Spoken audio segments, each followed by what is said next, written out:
Saudara dan saudariku yang terkasih dalam Kristus, bacaan Injil yang baru saja kita dengar, dalam permenungan saya ada dua kata kunci di sana. Yang pertama yaitu kerajaan surga, dan yang kedua anak-anak kecil. Dalam satu khotbah, seorang romo atau pastor, dia bertanya kepada umatnya, yang mau masuk surga, saya minta berdiri. Tentunya semua umat kemudian berdiri. Tetapi ada satu umat yang lagi tidur.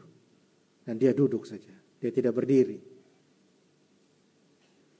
Kemudian pastor ini, romo ini, dia kemudian tanya lagi, siapa yang mau masuk neraka? Ternyata yang tidur ini dia sudah bangun dan dia kaget. Kemudian yang lain duduk, dia sendiri yang bangun. Romonya tanya, mau masuk neraka? Kenapa bangun? Dia jawab dengan alasan yang masuk akal sebenarnya. Dia katakan demikian, Romo, saya tidak enak hati. Soalnya saya lihat yang berdiri hanya Romo saja. Makanya saya berdiri biar temani Romo. Yang mau saya katakan di sini adalah sebenarnya soal surganya. Kita semua mau masuk surga. Kita semua mau memiliki surga itu. Kita bahkan mendambakan, menghadirkan surga itu bukan hanya sesudah kehidupan di dunia ini. Tetapi ketika kita masih hidup di dunia ini, kita mendambakan untuk menghadirkan surga dalam keluarga kita, dalam di mana kita bekerja. Dan untuk itu dalam bacaan Injil hari ini Tuhan Yesus minta supaya kita jadi seperti anak-anak kecil. Ada satu pengalaman saya juga yang saya rasa luar biasa sampai sekarang, saya tidak pernah akan lupa itu dalam perjalanan hidup saya sebagai seorang imam.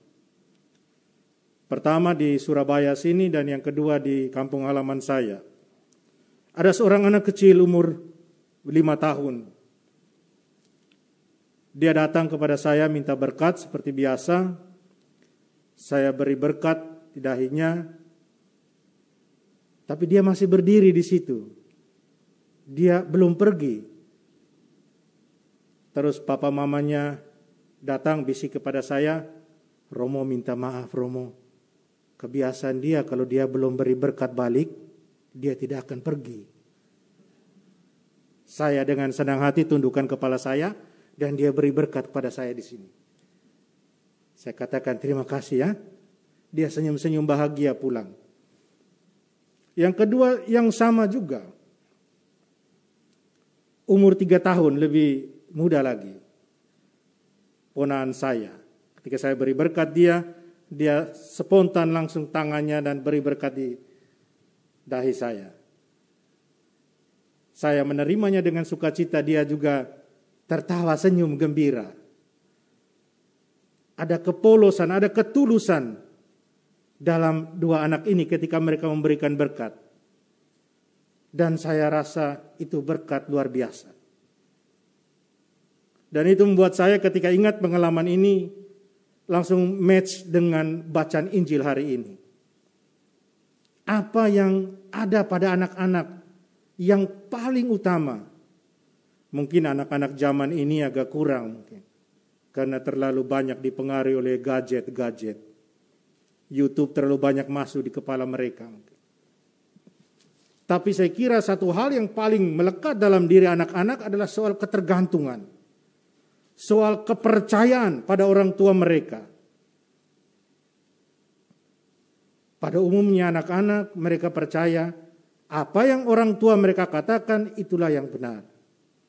Apa yang orang tua mereka buat itulah yang harus dicontoh. Soal kepercayaan, soal ketergantungan, soal kejujuran dalam anak-anak, soal kepolosan mereka, ketulusan mereka. Dan inilah yang bisa kita ambil dari mereka agar menjadi karakter hidup kita sebagai orang beriman dalam berelasi dengan Tuhan. Kalau itu kita miliki, karakter-karakter anak kecil ini kita miliki, maka kerajaan surga adalah milik kita. Dan bukan hanya itu. Bahkan kita bisa, seperti saya katakan tadi, kita bisa menghadirkan kerajaan Allah itu dalam kehidupan kita yang sekarang. Tidak perlu menantikan kerajaan surga itu. Pasti akan datang buat semua orang yang percaya. Pasti. Kalau kita percaya pada itu, pasti kita miliki kehidupan kekal. Kita miliki kerajaan surga itu.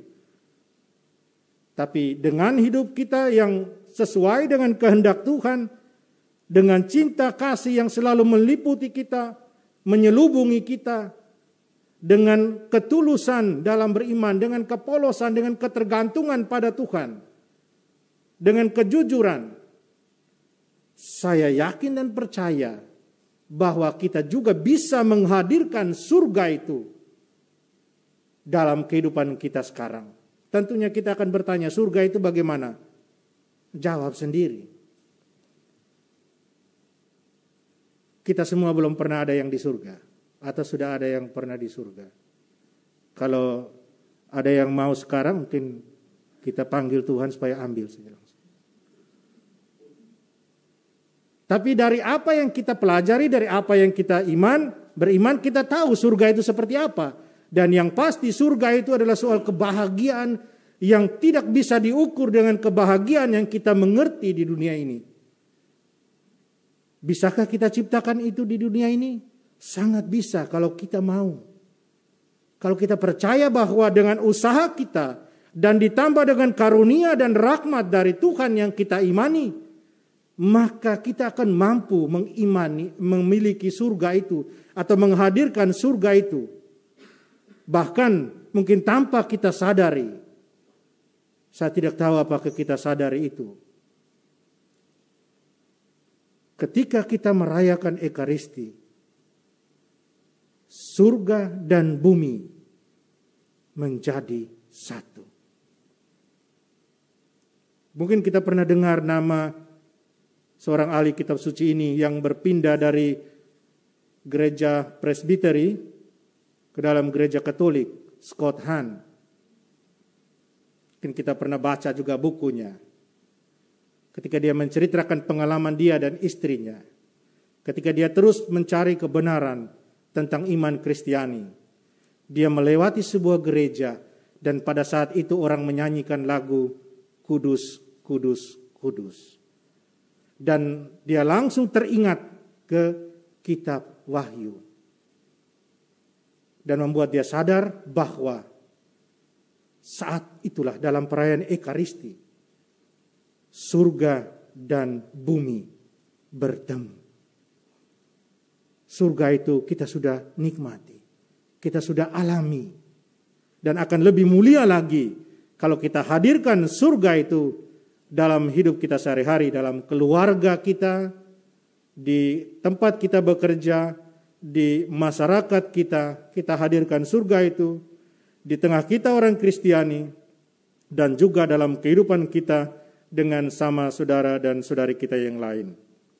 Oleh karena itu saudara dan saudariku, dengan karakter-karakter anak kecil, mari kita hadirkan surga dalam hidup kita setiap hari, dan tentunya dengan bantuan dan rahmat dari Tuhan sendiri. Amin.